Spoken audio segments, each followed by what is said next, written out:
Bharatiya Janata party की प्रदेश कार्य समिति के अंदर दो राजनीतिक प्रस्ताव प्रस्तुत हुए। एक राजनीतिक प्रस्ताव मुझे प्रस्तुत करने का सुअवसर मिला। केंद्र सरकार श्री नरेंद्र भाई मोदी के नेतृत्व में जो सत्तासीन है, जो कार्य कर रही है, उस सरकार ने देश की स्थिति को आमूलचूल बदला है। 2014 में हमारा देश जहां खड़ा था, 8 वर्षों के बाद, 9 वर्षों के बाद हम बहुत आगे गए हैं। देश की अर्थव्यवस्था जो 2014 में 10वें पायदान के ऊपर थी, वो आज 5वें पायदान के ऊपर है और हम तीसरे पायदान की ओर बढ़ते हुए दिखाई दे रहे हैं। आज लगभग 11 करोड़ किसानों की चिंता करते हुए और लगातार उनको सहयोग करने का जो केंद्र का वचन है, वो अत्यंत महत्वपूर्ण दिखाई देता है। कोविड का एक लंबा पीरियड गया, पूरी दुनिया की अर्थव्यवस्था चरमरा गई, परंतु भारत श्री नरेंद्र भाई मोदी के नेतृत्व में निरंतर आगे बढ़ता रहा। 80 करोड़ गरीबों को 5 किलो अनाज प्रति व्यक्ति लगातार 28 महीने तक दिया जाना दुनिया का अपने आप में एक करिश्मा है। इसी प्रकार से किसान की चिंता, मजदूर की चिंता, बागवान की चिंता, आज हम अगर जो नज़र दौड़ाएं तो हम पाएंगे कि ये दुनिया के अंदर पहली बार हमको दिखाई देता है कि 70,000 करोड़ रुपया केवल गरीबों के मकान बनाने के लिए व्यय किया जाने वाला है, जो पिछले साल तक 60,000 करोड़ रुपए का प्रावधान और गरीबों के मकान के लिए किया। यानी हर व्यक्ति को घर मुहैया कराने का स्वप्न देखना और उस स्वप्न को पूरा करना, गरीब की चिंता, हमारी अर्थव्यवस्था की चिंता, हमारे बागवान की चिंता। एक और बात, इस बार जो हमारा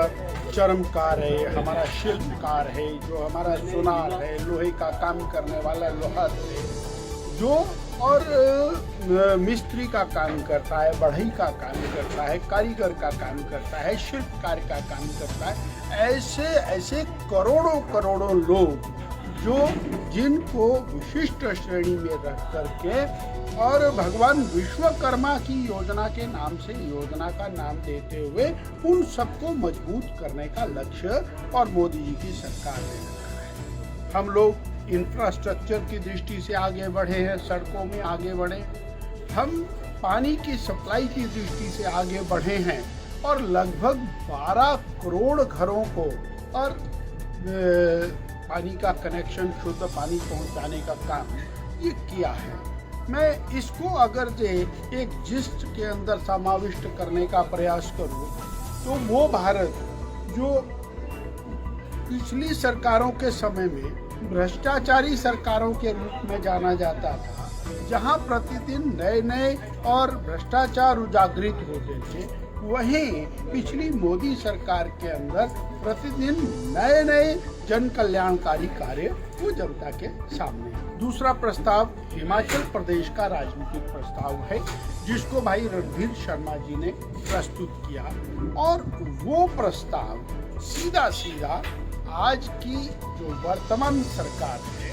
उस सरकार ने जिस राजनीतिक भेदभाव को लेकर के संस्थानों को बंद करने का काम किया है, 600 से अधिक संस्थान बंद कर दिए गए। वो संस्थान, उसके अंदर प्राइमरी हेल्थ सेंटर है, जहाँ डॉक्टर बैठा है, चिकित्सा हो रही है, इलाज हो रहा है, उसको बंद कर दिया। जहाँ पटवारी बैठा है, जो काम कर रहा है, उसको बंद कर दिया। तहसील को बंद कर दिया, SDM कार्यालय बंद कर दिए, PWD कार्यालय बंद कर दिए, BDO के दफ्तर बंद कर दिए। यानी जो संस्थान चले हुए हैं, जनहित के हैं, जनहित के द्वारा जनहित की मांग के ऊपर उनको रखा गया, कैबिनेट से अप्रूव्ड हैं, उनको बंद करना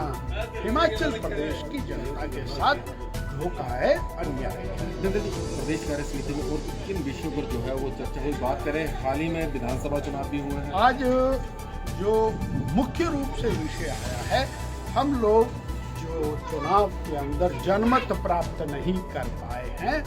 उस जनमत प्राप्ति को ना करने के बाद जो उदासी आई है उसको छोड़ करके नए लक्ष्य की प्राप्ति के लिए सब लोग आगे बढ़ें, यही एकमात्र लक्ष्य लेकर के आज की बड़े नेताओं की भारतीय जनता पार्टी प्रदेश कार्य समिति ने सब चीजों को पीछे छोड़ दिया है। सब चीजों को पीछे छोड़ने के बाद और एक ही ध्येय रखा है कि उठो